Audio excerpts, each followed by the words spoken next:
Nang makabuelo ng kaunti, sinubukan kong lumayo mula sa Kalye Moriones at umikot sa may karatig na kalye.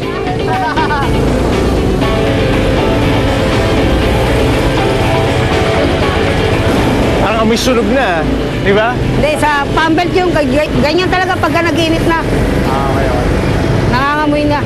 Nung lumakas ng loob ko, unti-unti kong naimaniobra sa kalyeng daanan na ng maraming sasakyan. Medyo kinabahan ako ng kaunti nung kasabay ko na ang mga jeep. Ngunit dahil nga road test lang ito, sinigurado kong sa gilid ng kalye lang dadaan para hindi makasagabal.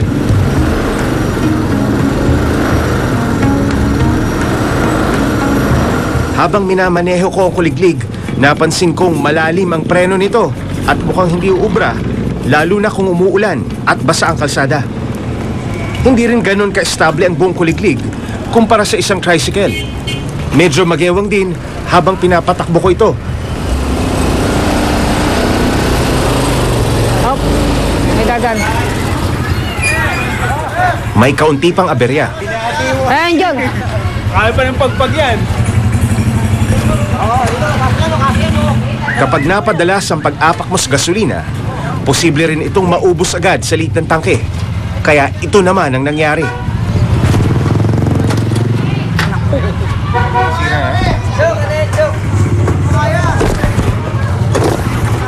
Nasira ako na. Wala na gasolina? Wala na? Meron pa?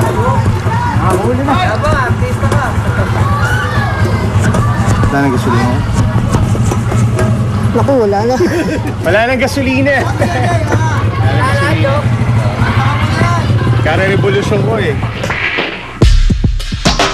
Kung ihahambing sa isang tricycle ang kuliglig, halos magkasinlaki lang ang dalawa. Pero ang mistulang bisikleta lang kasi na kinabitan ng motor ang sa kuliglig. Ibig sabihin, mahina ang hatak nito dahil hindi sapat ang horsepower na ibinibigay para hatakin ng sidecar, mga kargada at pasahero. Wala rin pagkakabitan ng mga ilaw gaya ng headlights, tail at signal lights ang kuliglig. At ang pinaka-importante sa lahat, iisa lamang ang preno nito na dapat sana ay dalawa katulad ng ibang motorsiklo. Kulang na kulang ito sa mga safety features. Wala siyang ilaw, gabi. Wala siyang stoplight, no? Mang Johnny, sa pananaw ng road safety, no? Ito, as it is, pag pinapatakbo yan sa mga kalye, tingin nyo ho ba, magpo-post ng threats sa mga tao doon? Of course, hindi lang doon sa pasahero, kundi doon sa mga pedestrian din. Kasi kung mawalan siya ng preno, hindi niya mapihit yung sasakyan niya, walang proteksyon ang pasahero at saka yung driver. Ano maaaring mangyari? Maaari kung mawalan ng buhay. Dahil hindi dinisenyo ang makina para sa kuliglig, may problema rin ito sa balanse at preno na isa sa mga pinakamahalagang aspeto ng isang sasakyang tumatakbo sa kalye. At unang-una, yung stopping power, yung preno. Napaka-basic. Napaka-basic yung paano medyo mabilis ang takbo mo. Bumubulusok ka sa isang tulay, halimbawa. Kung ano bang binipreno mo dyan, nalagutong kung ano, hindi ko alam. Kasi sa mga sasakyan, nakita mo, doble ang preno. May preno na sa paa, meron ka pang handbrake na requirement. Hanggang sa pinakahuling datos ng MMDA, hindi pa isinasama ang sasakyang kuliglig sa mga naitalang bilang ng mga aksidente sa ating mga lansangan sa buong Metro Manila. Pero hindi nangangahulugang walang nagaganap na aksidente sa lansangan na kinabibilangan ng mga kuliglig, kundi malaki ang posibilidad na hindi karaniwang naiulat ang mga ito.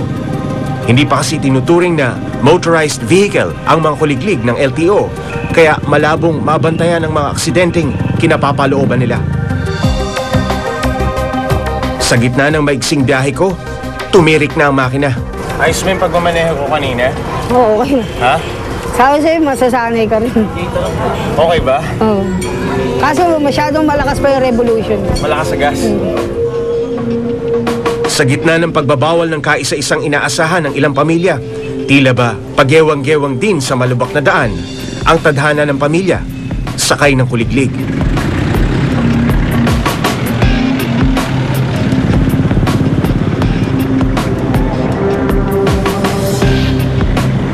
Okay, tara.